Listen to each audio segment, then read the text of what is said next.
Assalamualaikum warahmatullahi wabarakatuh. Salam sejahtera bagi kita semua.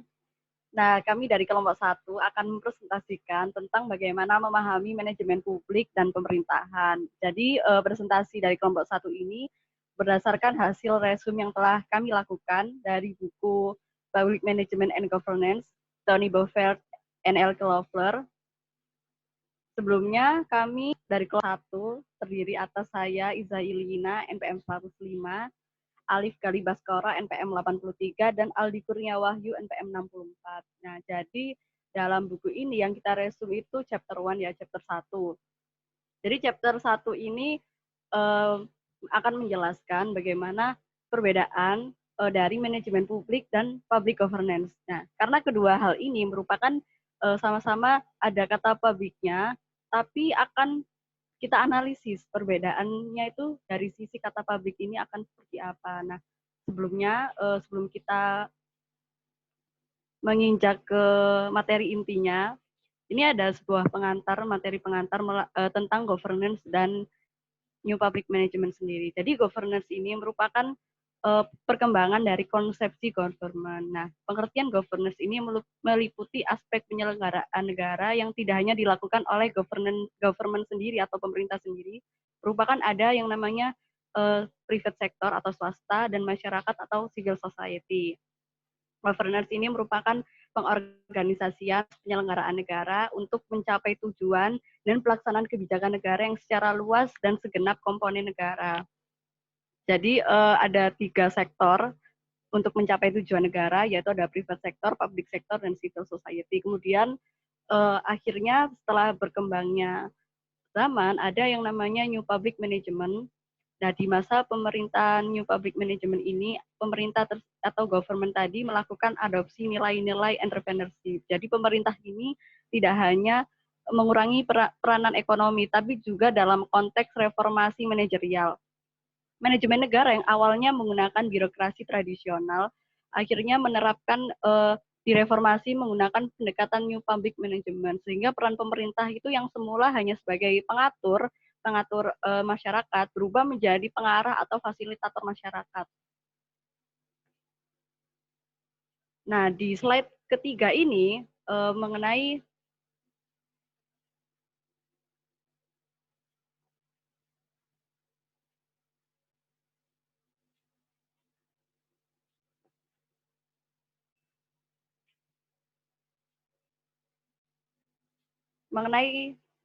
tata kelola publik ya.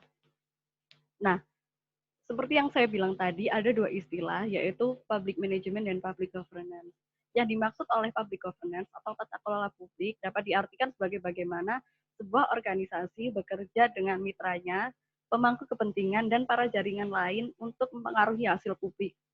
Dan tugas penting dari domain publik sendiri dapat diartikan sebagai memungkinkan pilihan publik yang otoritatif dan tujuan yang terkolektif.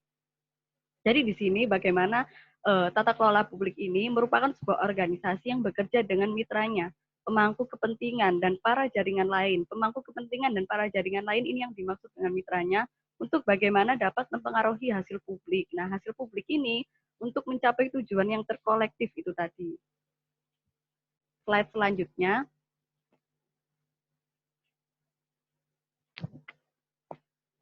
Nah, dari penjelasan sebelumnya yang telah saya paparkan dapat diambil kesimpulan, yaitu 3 pertanyaan utama yang menjadikan pokok dari materi kita hari ini, yaitu siapa yang memiliki hak untuk membuat dan mempengaruhi keputusan di ranah publik, prinsip apa yang harus diikuti dalam mengambil keputusan di ranah publik, dan bagaimana cara memastikan bahwa kegiatan kolektif di ranah publik dapat menghasilkan peningkatan kesejahteraan bagi pemangku kepentingan dan kepada siapa kita akan memberikan prioritas tertinggi. Slide selanjutnya. Perbedaan manajemen publik dengan administrasi publik. Pada pertengahan abad ke-20, administrasi publik didefinisikan sebagai studi tentang pekerjaan pegawai negeri dan kantor publik lainnya, termasuk penghubung mereka dengan politisi yang mengeluarkan undang-undang dan kebijakan publik. Dengan demikian, administrasi publik menyulap gambaran birokrasi dari yang terkesan sebagai pekerjaan yang aman seumur hidup, kurangnya usaha, dan lain-lain. Nah, tetapi sejak tahun 1980-an lebih didominasi oleh manajemen yang diartikan bekerja oleh penulis. Namun, ditarik oleh simbol saling kait dengan administrasi publik. Nah, ini bedaan manajemen publik versus administrasi publik sendiri.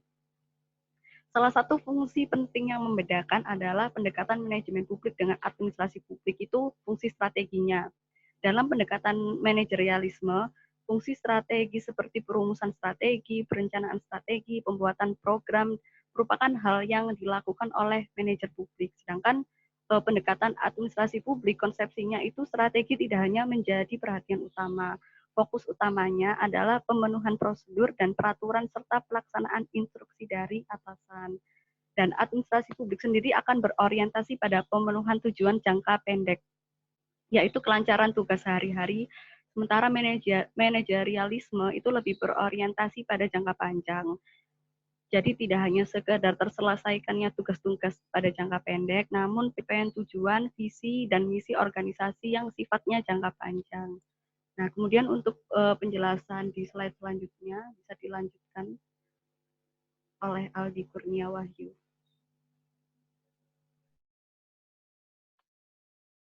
Ya, terima kasih untuk Iza karena telah memberikan saya kesempatan untuk melanjutkan presentasinya. Dalam kali ini adalah penjelasan materi tentang pelayanan publik.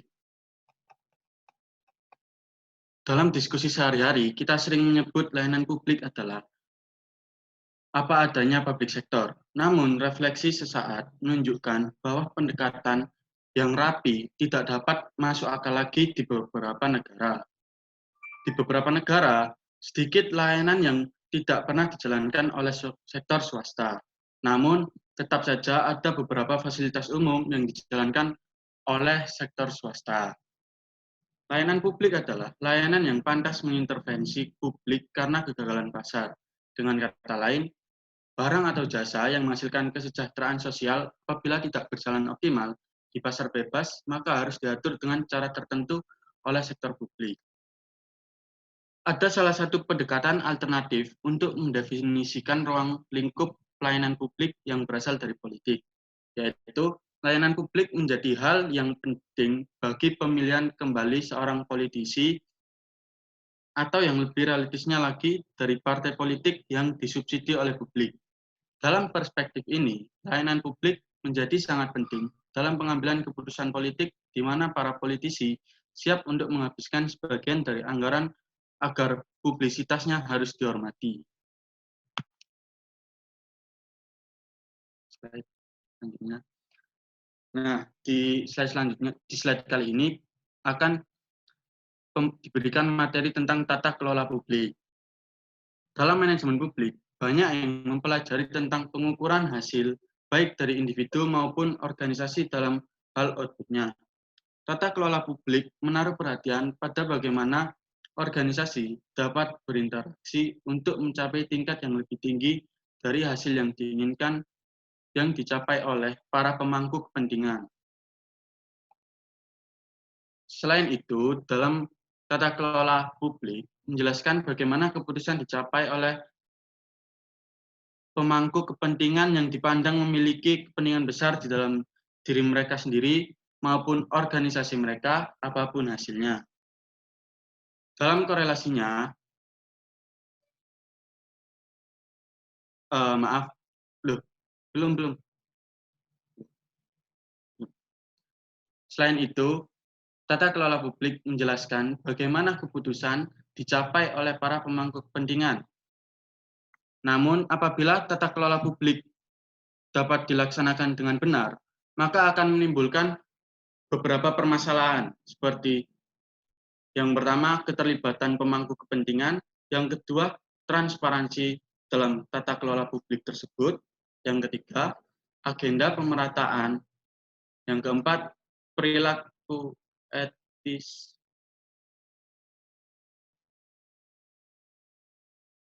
Yang keempat adalah perilaku etis dan jujur dari para pemilik kepentingan dalam tata kelola publik tadi. Yang kelima adalah pertanggungjawaban. Yang keenam adalah keberlanjutan. Yang paling penting adalah implementasi dari semua prinsip tata kelola yang disepakati oleh para pemangku kepentingan harus dievaluasi. Hasil pencapaian good governance. Ada beberapa hasil pencapaian good governance. Good governance seperti yang kita ketahui adalah sistem pemerintahan yang baik. Bagaimana sistem pemerintahan dapat dikatakan baik? Sistem pemerintahan dapat dikatakan baik apabila ada kesinambungan dari 3 sektor, yaitu pemerintahan, swasta, dan civil society. Salah satu hasil dari pencapaian good governance tersebut adalah pertanggungjawaban. Pertanggungjawaban yang dimaksud di sini dapat diartikan bahwa hasil kinerja pemerintah dikategorikan sebagai baik apabila telah memenuhi kriteria atau kebutuhan masyarakat di daerah tertentu dan memberikan feedback yang positif dari masyarakat. Dan yang kedua adalah keterlibatan pemangku kepentingan. Yang ketiga, transparansi. Transparansi di sini adalah yang dimaksud adalah memberikan kesempatan bagi civil society dan sektor swasta dalam pembentukan ataupun pelaksanaan suatu kebijakan yang akan ditetapkan oleh pemerintah. Yang keempat adalah agenda pemerataan. Yang kelima adalah perilaku etis dan jujur. Yang keenam adalah keberlanjutan.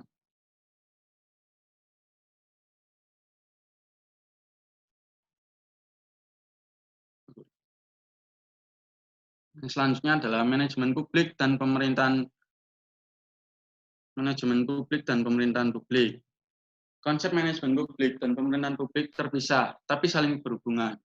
Kedua konsep ini harus bekerja sama melalui mekanisme yang sesuai dalam rangka meningkatkan kualitas hidup masyarakat. Namun demikian, tidak semua praktik manajemen publik merupakan bagian dari tata kelola publik. Dan semua aspek tata kelola publik bukan bagian dari manajemen publik. Kontradiksi antara manajemen publik dan pemerintahan publik pun dapat dideteksi. Tentu saja tidak semua aspek manajemen publik dan pemerintahan publik dapat hidup berdampingan.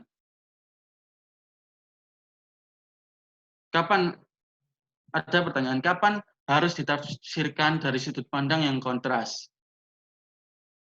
Rhodes menulis dari perspektif tata kelola mencirikan NPM atau New Public Management memiliki 4 fokus kelemahan, yaitu intraorganisasionalnya, obsesinya dengan tujuan, fokusnya pada hasil, dan kontradiksi antara kompetisi dan kemudi pada intinya.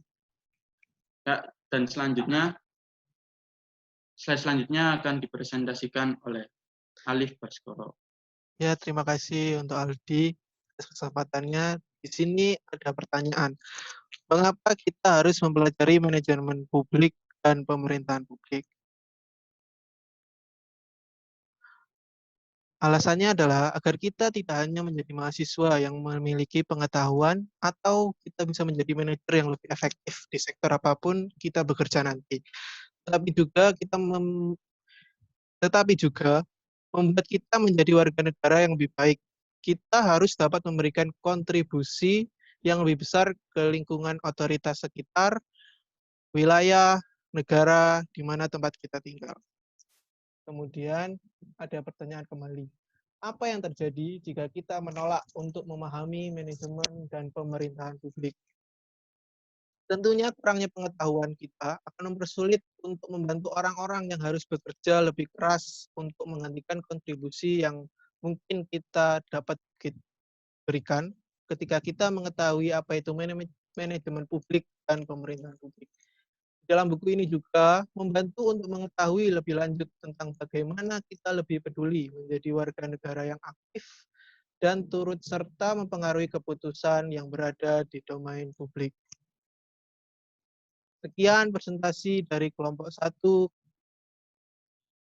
Segala kekurangan kata-kata dan kesalahan kata-kata mohon dimaafkan. Wassalamualaikum warahmatullahi wabarakatuh.